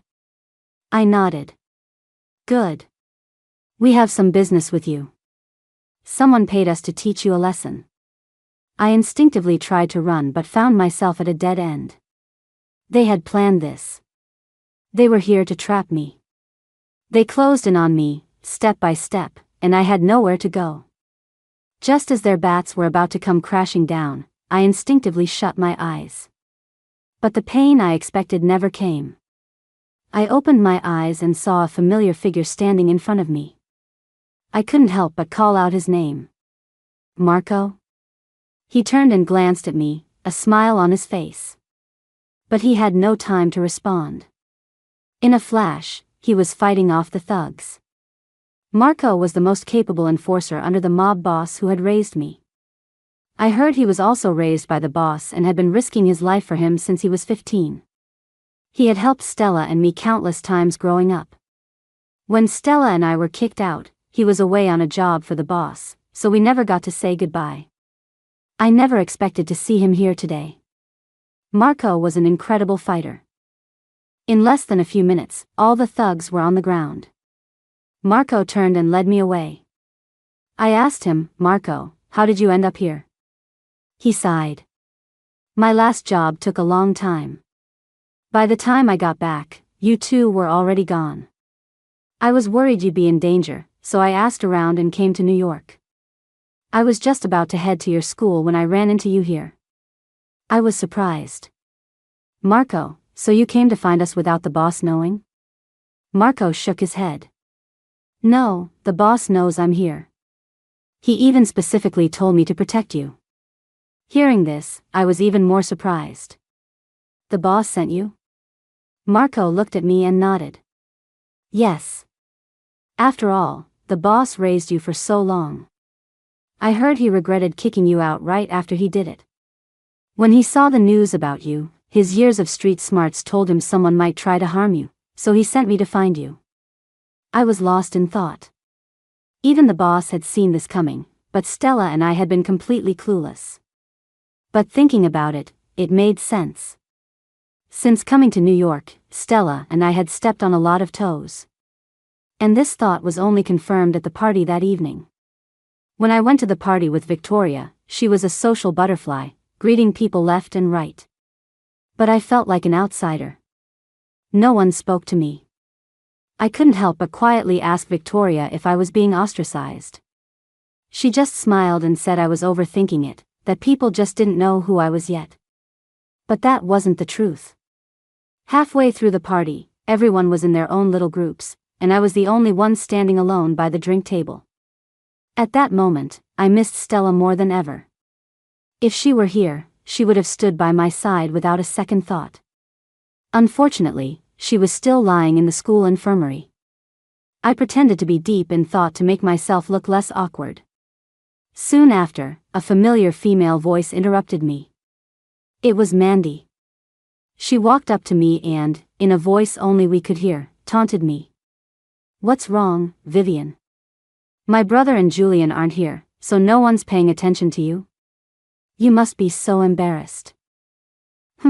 Don't think you can act like a princess just because you have a little bit of Osgood blood in you." Let me tell you, no one here takes you seriously. The moment I heard Mandy's voice, a strange sense of relief washed over me. At a time like this, running into a familiar face was surprisingly touching. I hurried forward and grabbed her hand. Mandy, where have you been? You have no idea how long I've been waiting for you. For a moment, Mandy's expression flickered through a range of emotions, and a hint of shyness even appeared. Why are you suddenly acting like this? Just then, I heard people whispering nearby. Didn't they say Vivian and Mandy had a bad relationship? They said the rumors about Vivian, Leo, and Julian were fake, but seeing Vivian and Mandy like this, it's probably true. In that case, should we go say hi to Vivian? I just realized I haven't said hi to her yet. Me neither, let's go together. Of course, Mandy heard them too, and her eyes widened in anger. Vivian Osgood, are you using me? I pointed in the opposite direction. Hey, isn't that Julian over there? Sure enough, Mandy squinted for a few seconds and then, with great difficulty, asked me where. I pointed her in a direction and then bolted without looking back. After Mandy left, the same young socialites who had given me the cold shoulder earlier all came up to greet me. Suddenly, I was the center of attention. Apparently, Victoria had finally remembered me. She walked up to me and announced to the crowd, "Sorry, I forgot to introduce her. This is the eldest daughter of the Osgood family, Vivian Osgood. This is her first formal introduction to everyone, so please take good care of her." At first glance, her words seemed fine, but something about them felt off. As I was pondering this, a voice suddenly cut through the air. "Miss Lynn, have you forgotten? The Osgoods are a prominent family in New York. Since when did they need others to take care of them?" I looked over. Julian was walking in from the entrance, his presence commanding. Everyone's heads turned in his direction, their eyes filled with admiration. Admiration for the absolute power in New York society. In an instant, Victoria's face grew awkward. As Julian approached my side, Victoria tried to explain. "I was just afraid Vivian wasn't used to things yet, since she just got back. I hoped everyone could help her out." But before Victoria could finish, Julian cut her off. "My girlfriend, I'll teach myself. I don't need anyone else's help." A collective gasp went through the crowd. I heard someone whisper, "So she really chose Mr. Astor. That girl is so lucky. Can I get a part in this drama? I'll take whatever's left. I'd be happy with Mr. Vance." Victoria stared at Julian, her expression frozen. It seemed like she had a lot to say, but in the end, she just lowered her head and replied, "Of course, Mr. Astor." Julian pulled me to another side of the party. Thinking about Victoria's expression just now, I couldn't help but ask him, "Julian, what's the deal between you and Victoria? I get the feeling there's something going on between you two." Julian frowned, as if in thought. "No relationship whatsoever. We're not close." Seeing my skeptical look, Julian seemed to remember something. "She confessed her feelings to me in high school. That explained it. Although Victoria acted polite and distant, she always gave me a strange feeling. Like she was secretly trying to make me look bad. So, she saw me as a rival. And what happened next only confirmed my suspicions. The final event of the evening was a gift exchange. Everyone placed their gifts on a table, one for the men, one for the women. The prices of the gifts would be announced, and the person who chose the most expensive one would be the winner and could pick anyone to dance with. The chosen person could not refuse. But just as people were placing their gifts, Victoria suddenly shrieked. "Oh no, the gift I prepared is gone." Everyone in the room turned to look at her. Including me. Because when Victoria brought me here today, I didn't see her carrying a gift. I also had no idea about this part of the evening. So, I hadn't prepared a gift at all. Wait. I suddenly had a very bad feeling. Sure enough, the next second, Victoria walked toward me. "Vivian, if you took my gift, please give it back to me now. I know you've had a hard life, and it might be difficult to adjust when you see valuable things, but that gift was worth several $1,000,000. If I file a report, you could face criminal charges. What was she saying? She was full of it. I pointed at myself, my face a mask of shock. You're saying I stole your gift? I'm the daughter of the Osgood family. Why would I steal your gift? She seemed to have anticipated this response. Vivian, my gift was in the car. You came here with me. I got out of the car first, and when I went back to get it just now, the gift box was empty. I'm sorry, but I can't think of anyone else besides you. I understood. She was trying to frame me. Can't think of anyone else? Is your driver not a person? Why would I be so obvious about stealing your gift?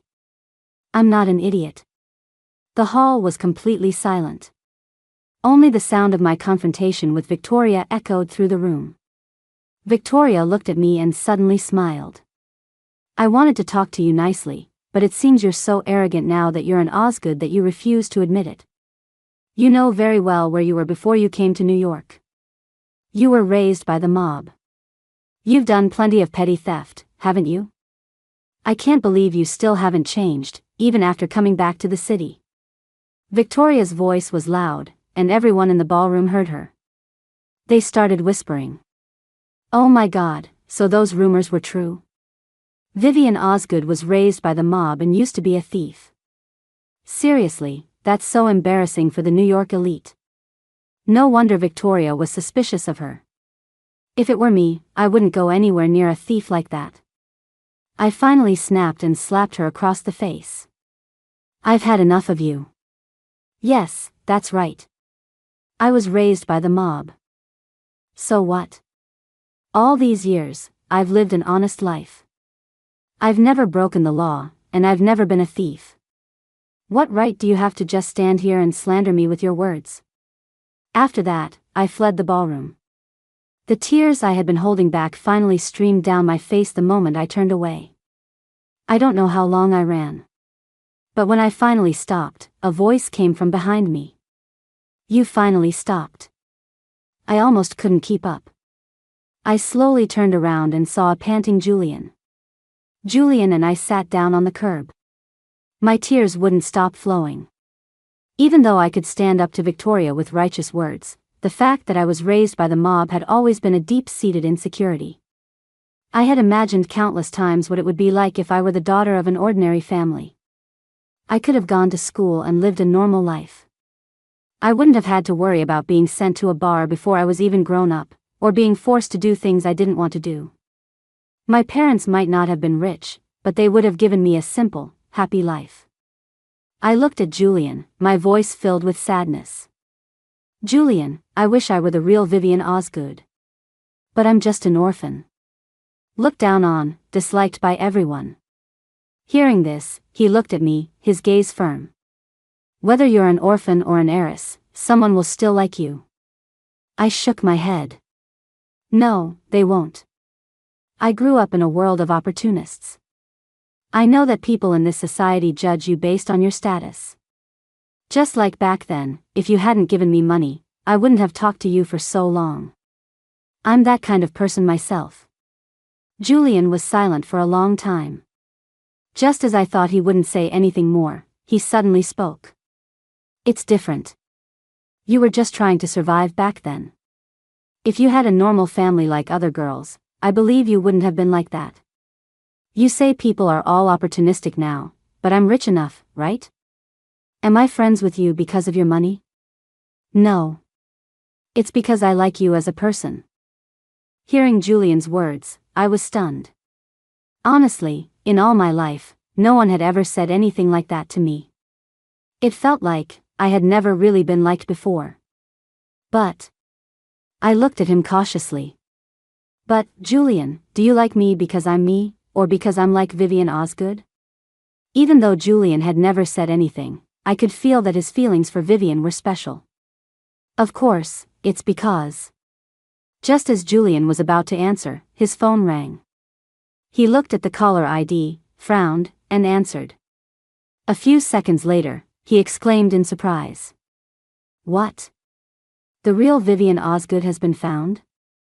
The moment I heard those words, a flood of emotions washed over me. There was fear, curiosity. But mostly, there was relief. Good. I wouldn't have to live with this fake identity anymore. Julian and I were summoned back to the Osgood house.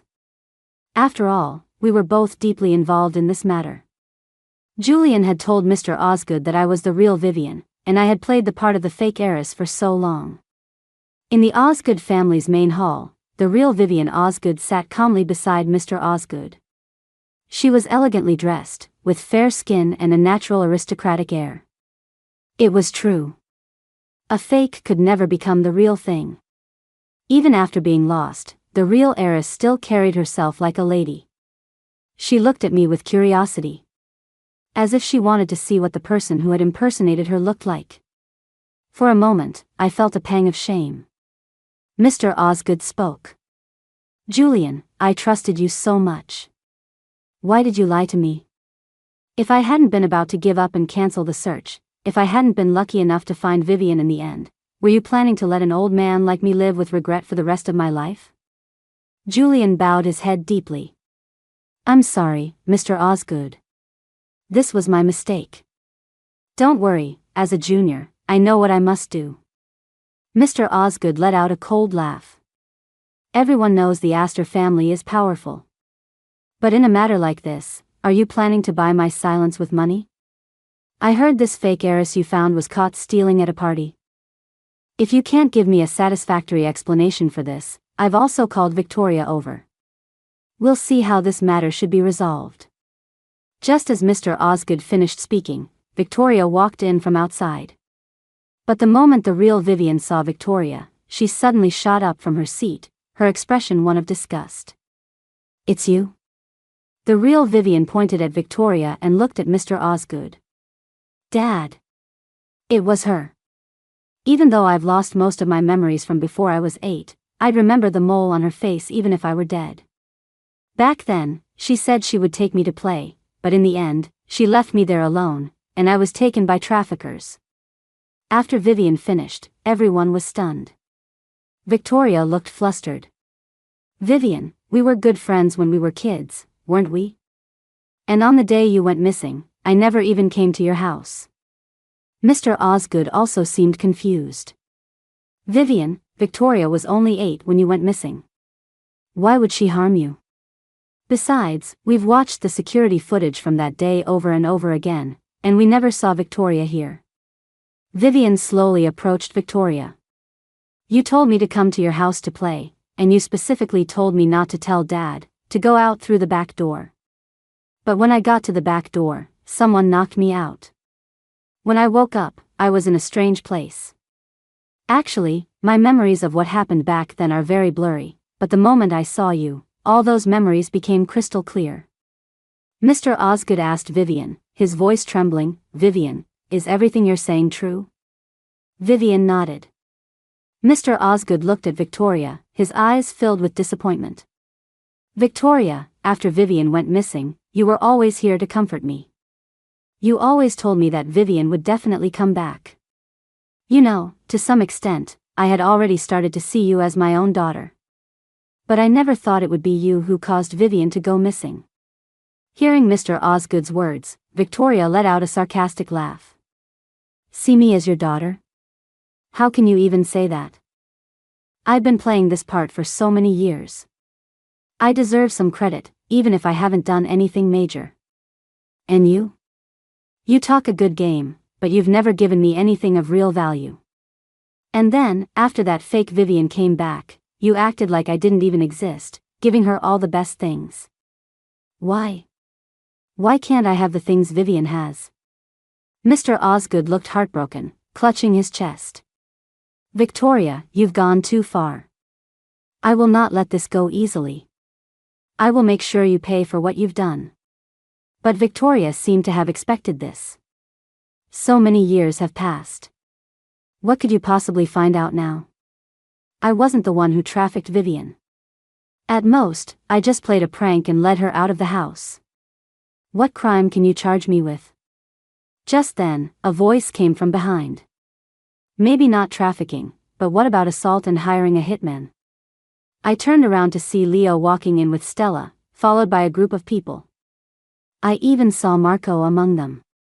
When Victoria saw Leo and the people behind him, her face paled. Leo walked up to Victoria. "What's the matter? You did it, but you won't admit it? What did those two young women ever do to you? You hired thugs to try and kill them?" Victoria's face was panicked, but she was still trying to maintain her composure. "Mr. Vance? What are you talking about? I don't understand." Leo seemed to have anticipated her denial. He played a recording on his phone, a conversation between him and the thugs. "I hear you were paid to do a job. Who paid you? Mr. Vance, we're begging you. You know the rules of this business. We can't reveal the details of the transaction. If you tell me now, you'll walk away clean. But if I have to find out on my own, things won't be so easy for you." The thugs panicked. "Mr. Vance, it was Miss Victoria Lynn, from the Lynn family. She's your neighbor." After hearing the recording, Victoria's face turned completely white. I leaned over and whispered to Stella, "You know, Leo is actually pretty hot in moments like this." Stella's lips curved into a slight smile, a hint of pride in her eyes. "He's okay." Now Mr. Osgood understood as well. Victoria's silence was a tacit admission of hiring the hitmen. His voice was filled with rage. "Victoria Lynn, you just wait. I'll make sure you rot in prison." After decades in New York's high society, Mr. Osgood had the connections to make that happen. But then, Marco spoke up. "Miss Lynn just mentioned that the trafficking incident was too long ago. But as it happens, my boss was in the area where Miss Osgood was kidnapped back then. He can help find the person who trafficked her. But I imagine Miss Lynn was quite young at the time. There must have been someone else helping her behind the scenes." Hearing this, Mr. Osgood looked thoughtful. I also started to understand. This was a long-planned conspiracy. The Lynn family wanted to get closer to the Osgood family. And the way they chose to do it was by making the Osgood's daughter disappear and having their own daughter comfort Mr. Osgood for a decade to gain his trust. If Mr. Osgood had truly fallen for it, who knows what other schemes were waiting for the Osgood family. Everyone gasped. In the end, Victoria was arrested on suspicion of hiring hitmen, and the police would also use her as a lead to reinvestigate Vivian's disappearance from 10 years ago. And so, the catfishing drama came to an end with Vivian's return and Victoria's arrest. The events of the past few days felt like a dream. I had fantasized about what it would be like if I were the real Vivian. But in the end, I wasn't. When Victoria was taken away, I also left the Osgood house. Before I left, I saw Julian talking with the real Vivian.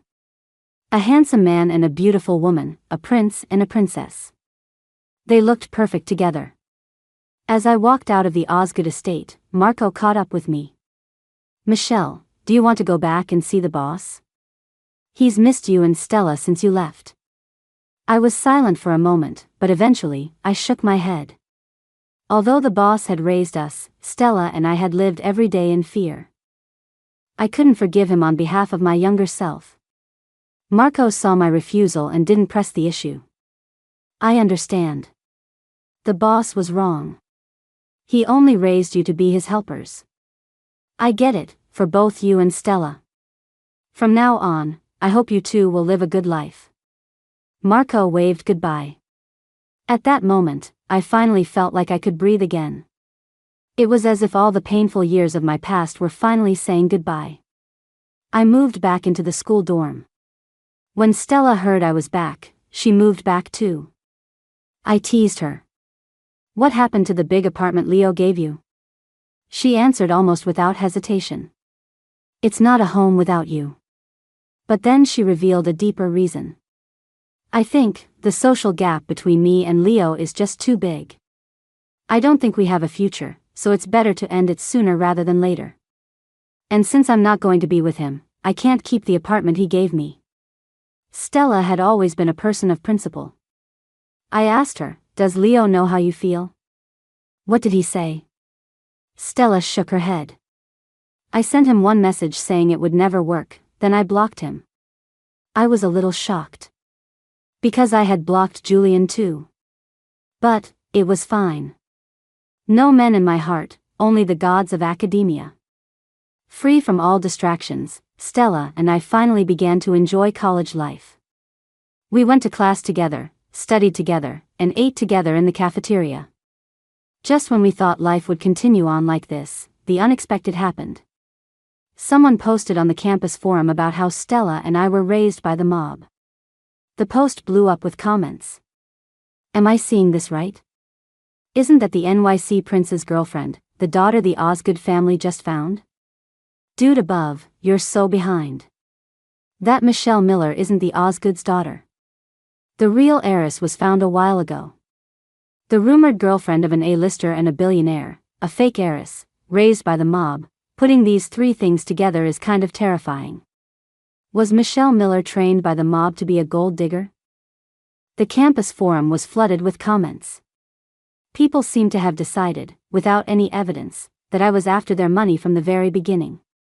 This Michelle Miller looks so pretty, but she's a gold digger. I'm not surprised, I always thought she seemed like a bad person.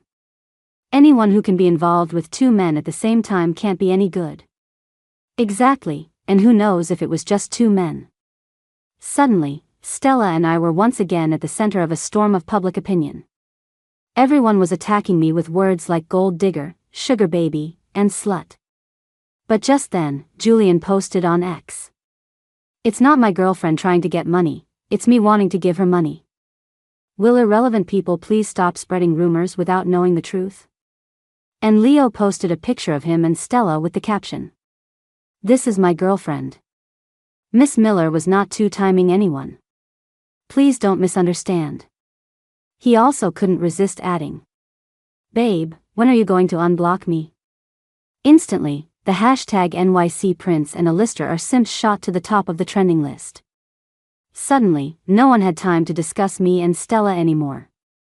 They were all rushing to X to get in on the latest gossip. And as for me and Stella, we were caught by Julian and Leo on our way back to the dorm. Leo grabbed Stella and started crying. Stella, what did I do wrong? Why did you block me? Don't do this. Stella pulled Leo aside to talk. Julian and I were left facing each other. He looked at me for a long time. Why did you block me? I clutched the hem of my shirt, my voice hesitant. The real Vivian is back. I didn't think we needed to stay in touch anymore. Julian frowned, confused. She's back. What does that have to do with us staying in touch? Of course it has to do with it. You like her, don't you? So we don't need to see each other anymore. Julian pointed at himself. You're saying I, like Vivian Osgood? Faced with his question, I got a little angry. If you don't like her, why were you in such a hurry to find the person who hurt her? Since you like her, and she's back, we definitely don't need to see each other anymore. I had laid it all out so clearly. Julian had to understand now, right? But he just laughed. I understand. But I wanted to find justice for her, not because I like her. It's because on the day she disappeared, she was supposed to go out and play with me, but I turned her down. So for the past 10 years, I've been filled with regret. If I had just said yes that day, would she still have disappeared? Hearing his explanation, I finally understood. I understood why he had been so obsessed with finding Vivian. As I was still processing this, Julian spoke again. So, do you understand now? I don't like her. He met my eyes, his gaze steady. If it's okay, could you give me a chance to pursue you? Hearing this, I froze. Not because I was surprised, but because my feelings were complicated. I knew very well the gap between us. Even though I had feelings for him, the problems we would face if we got together were not something love alone could solve. After a moment of thought, I looked up. Julian, can you give me some time? I don't need to think about whether I like you. But I need some time to become better, to close the gap between us. Thank you for everything you've done for me, for saving me time and time again. But, I don't want to spend the rest of my life waiting for someone else to save me. Julian smiled. He nodded. Actually, that answer is very you. I understand what you mean. Just then, Stella returned from her talk with Leo. We looked at each other and shared a knowing smile. I knew.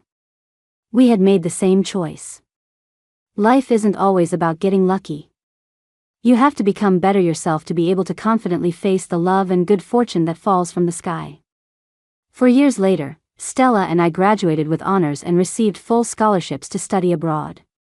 6 years later, while pursuing our degrees, we caught the wave of a new era and earned our first fortune.